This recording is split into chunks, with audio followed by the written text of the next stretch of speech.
Assalamualaikum warahmatullahi wabarakatuh. Salam sejahtera bagi kita semua. Pada kesempatan kali ini, saya akan membahas terkait dengan usaha tani jagung, studi kasus Desa Kleteranggon, Kecamatan Sambeng, Kabupaten Lamongan. Sebelum melanjutkan ke pembahasan, izinkan saya memperkenalkan diri terlebih dahulu. Saya Farid Wahyu Prabowo dari Universitas Trunojoyo Madura, Fakultas Pertanian, dari program studi Agribisnis.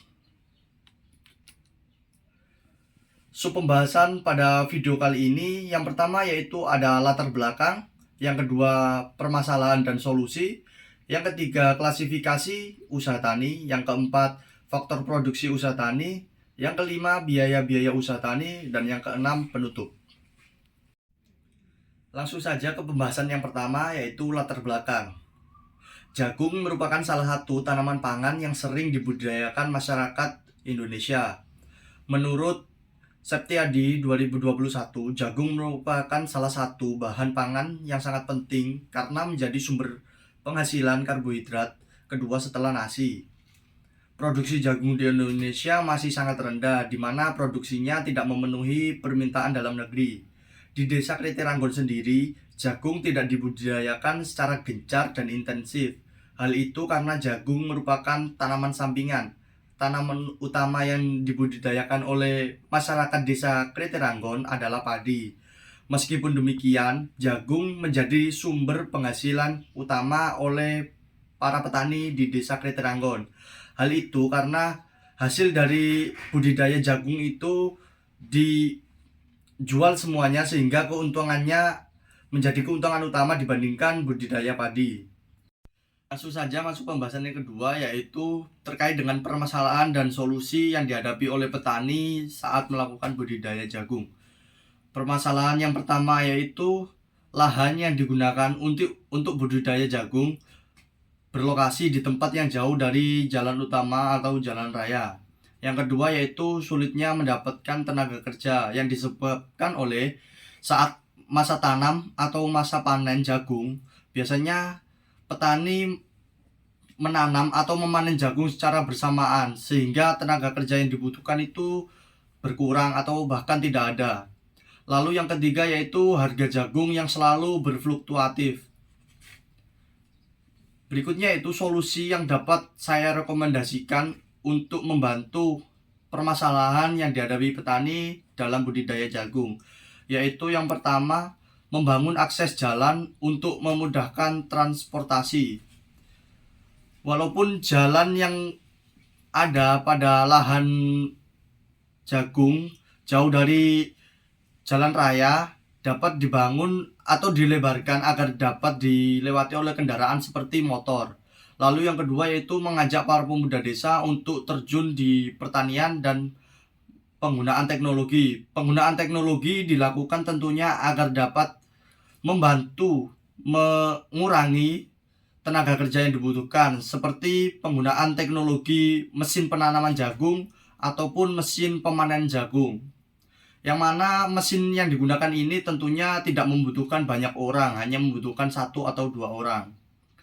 Lalu yang ketiga yaitu menjalin kemitraan atau korporasi dengan badan usaha. Dengan menjalin kemitraan atau korporasi, para petani jagung dapat menentukan harga jagung yang dijualnya, sehingga harga jagung yang didapat oleh petani cenderung stabil daripada menjual kepada pengepul. Sebelum melanjutkan ke pembahasan berikutnya, perlu disclaimer terlebih dahulu bahwasannya studi kasus ini diambil berdasarkan responden. Nah, responden yang saya ambil sendiri hanya terdapat 1 orang, yaitu petani yang membudidayakan jagung. Pembahasan berikutnya itu terkait dengan klasifikasi kegiatan usaha tani yang berdasarkan 3 hal atau 3 aspek, yaitu berdasarkan bentuk, pola, dan corak. Yang pertama berdasarkan bentuk. Usaha tani jagung di Desa Kleteranggon digolongkan sebagai usaha tani kooperatif. Hal itu karena para petani melakukan usaha taninya sendiri dengan beberapa kegiatan seperti penanaman dan pemanenan yang membutuhkan bantuan tenaga kerja orang lain. Entah itu tenaga kerja keluarga ataupun tenaga kerja luar keluarga. Lalu berdasarkan pola. Usaha tani jagung ini tergolong dalam usaha tani yang tidak khusus, karena petani melakukan dua jenis usaha tani dalam satu musim tanam, yaitu usaha tani padi dan usaha tani jagung. Walaupun dilakukan bersamaan, namun tidak dalam lahan yang sama. Biasanya lahan yang digunakan untuk usaha tani jagung dan padi ini berlokasi di tempat yang berdampingan. Lalu klasifikasi berdasarkan corak. Usaha tani yang dilakukan oleh responden dalam riset ini yaitu merupakan usaha tani komersil. Hal itu karena semua hasil panen dari jagung tersebut dijual dan tidak dikonsumsi oleh pribadi atau keluarga. Seperti yang sudah saya jelaskan sebelumnya, bahwasannya budidaya jagung para petani di Desa Kreteranggon ini merupakan penghasilan utama para petani karena merupakan usaha tani komersial. Lalu pembahasan berikutnya yaitu terkait dengan faktor-faktor produksi usaha tani, di mana faktor produksi usaha tani sendiri dibagi menjadi 4, yaitu faktor alam, faktor tenaga kerja, faktor modal, dan faktor manajemen. Pembahasan berikutnya yaitu terkait dengan faktor-faktor produksi usaha tani, yang mana faktor produksi usaha tani ini dibagi menjadi 4, yaitu faktor alam, faktor tenaga kerja, faktor modal, dan faktor manajemen. Faktor alam sendiri meliputi lahan dan air, di mana lahan yang digunakan dalam budidaya jagung oleh petani di Desa Kreteranggon tergolong masih cukup baik, karena ketersediaan unsur hara masih melimpah. Sedangkan faktor alam seperti air hanya tersedia saat musim hujan karena lahan yang digunakan untuk budidaya jagung jauh dari sumber air seperti sungai atau saluran irigasi lain. Hal itu karena terletak pada lahan seperti lahan tegalan. Lalu yang kedua yaitu faktor tenaga kerja. Tenaga kerja sendiri yang menjadi faktor produksi ini dibagi menjadi 2, yaitu tenaga kerja manusia dan tenaga kerja mesin. Untuk tenaga kerja manusia biasanya merupakan tenaga kerja yang berasal dari keluarga atau dari luar keluarga yang digaji. Sedangkan untuk tenaga kerja mesin biasanya berupa traktor ataupun cangkul. Berikutnya yaitu faktor modal. Beberapa modal yang digunakan petani dalam usaha tani budidaya jagungnya yaitu antara lain adalah pengolahan lahan, benih, pupuk, pestisida, alat, sewa mesin, dan transportasi, yang mana alat tadi meliputi seperti cangkul ataupun alat penyemprot. Sedangkan untuk sumber modal sendiri yang digunakan dalam budidaya jagung ini merupakan modal yang berasal dari dana pribadi petani. Berikutnya yaitu faktor manajemen, di mana petani telah melakukan manajemen usaha tani jagungnya dengan cukup baik, di mana mulai dari perencanaan, implementasi, kontrol, dan penyesuaian. Perencanaan dari usaha tani jagung ini meliputi pemilihan bibit jagung, lalu kapan masa tanam jagung akan dilakukan, dan juga seberapa luas lahan yang akan digunakan untuk menanam jagung. Lalu yang implementasi merupakan pelaksanaan dari perencanaan yang telah dilakukan sebelumnya. Lalu yang kedua yaitu kontrol, mulai dari pengendalian hama, penyiangan, lalu proses pemanenan. Dan yang terakhir yaitu penyesuaian, merupakan proses evaluasi dari penanaman atau usaha tani jagung yang telah dilakukan sebagai evaluasi untuk usaha tani jagung ke depannya. Meskipun manajemen yang dilakukan petani belum dilakukan secara sistematis seperti dilakukan pencatatan, namun manajemen yang dilakukan petani ini sudah dapat dikatakan cukup baik. Lalu pembahasan berikutnya yaitu terkait dengan biaya-biaya usaha tani, di mana meliputi biaya tetap, biaya variabel, biaya eksplisit, dan biaya implisit. Yang pertama yaitu biaya tetap, Biaya tetap merupakan biaya yang tidak akan berubah atau terpengaruh oleh besar kecilnya produksi yang dilakukan.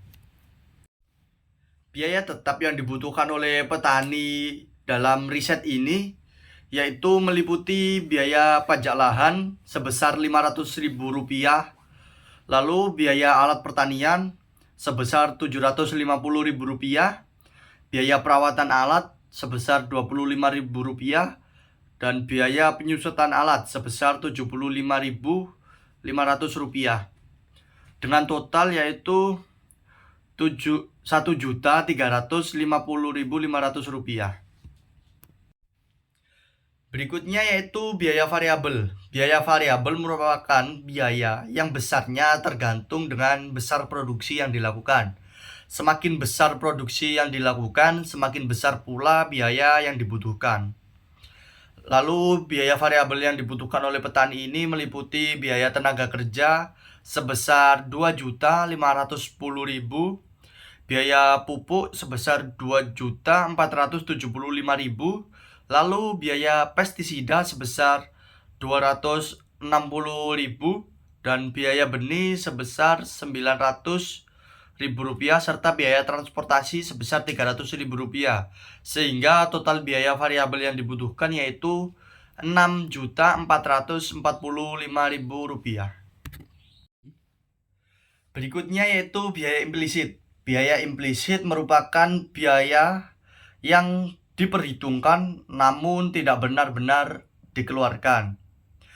Biaya implisit oleh petani ini meliputi biaya tenaga kerja keluarga sebesar Rp550.000, lalu biaya perawatan alat sebesar Rp25.000, dan biaya penyusutan alat sebesar Rp75.000, sehingga total biaya implisit yaitu Rp650.000. Dan yang terakhir yaitu biaya eksplisit. Biaya eksplisit berbanding terbalik dengan biaya implisit. Jika biaya implisit tidak benar-benar dikeluarkan, maka biaya implisit benar-benar dikeluarkan dan juga diperhitungkan. Di mana biaya eksplisit ini meliputi biaya tenaga kerja yaitu sebesar Rp2.510.000, biaya pupuk sebesar Rp2.475.000, biaya pestisida Rp260.000, biaya benih Rp900.000, lalu biaya transportasi Rp300.000, biaya pajak lahan Rp500.000, dan biaya alat pertanian yaitu Rp750.000, dengan total biaya eksplisit yaitu Rp7.695.000. Biaya-biaya usaha tani tersebut yaitu keseluruhan biaya yang dikeluarkan oleh petani dalam satu kali proses budidaya jagung. Pembahasan berikutnya yaitu terkait dengan penerimaan, pendapatan, dan keuntungan usaha tani jagung yang dilakukan oleh petani. Di mana penerimaan oleh petani ini sendiri yaitu jagung yang diperoleh sebanyak 3 ton dengan harga per kilonya yaitu Rp4.400. Jadi total penerimaan yang didapat oleh petani adalah Rp13.200.000. Lalu berikutnya yaitu pendapatan. Pendapatan merupakan total penerimaan dikurangi dengan total biaya, di mana dari pengurangan tersebut didapat hasil sebesar Rp5.405.000. Dan yang terakhir yaitu keuntungan. Keuntungan merupakan pendapatan yang dikurangi dengan biaya implisit. Jadi total keuntungan yang didapat oleh petani yaitu sebesar Rp4.755.000.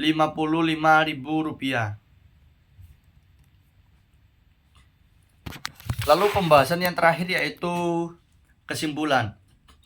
Berdasarkan pembahasan di atas dapat ditarik kesimpulan. Yang pertama yaitu usaha tani jagung yang dilakukan oleh petani merupakan usaha tani sampingan dan masih mengalami beberapa masalah. Kedua yaitu usaha tani jagung tersebut diklasifikasikan berdasarkan bentuk, merupakan usaha tani kooperatif, berdasarkan pola, merupakan usaha tani tidak khusus, dan berdasarkan corak merupakan usaha tani komersial. Lalu yang ketiga yaitu Dilihat dari analisis biaya, dapat diketahui bahwasannya modal awal yang dikeluarkan dalam usaha tani ini cukup besar, namun keuntungan yang didapat petani masih cukup kecil. Sekian yang dapat saya sampaikan dalam pembahasan terkait dengan usaha tani jagung di Desa Kreteranggon, Kecamatan Sambeng, Kabupaten Lamongan. Sebelum menutup video ini, ada 1-2 patah kata yang ingin saya sampaikan, yaitu pertanian bukan hanya tentang mengolah tanah, tapi juga mengolah hati dan jiwa, oleh Masanobu Fukuoka. Sekian dari video saya, kurang lebihnya mohon maaf. Wassalamualaikum warahmatullahi wabarakatuh.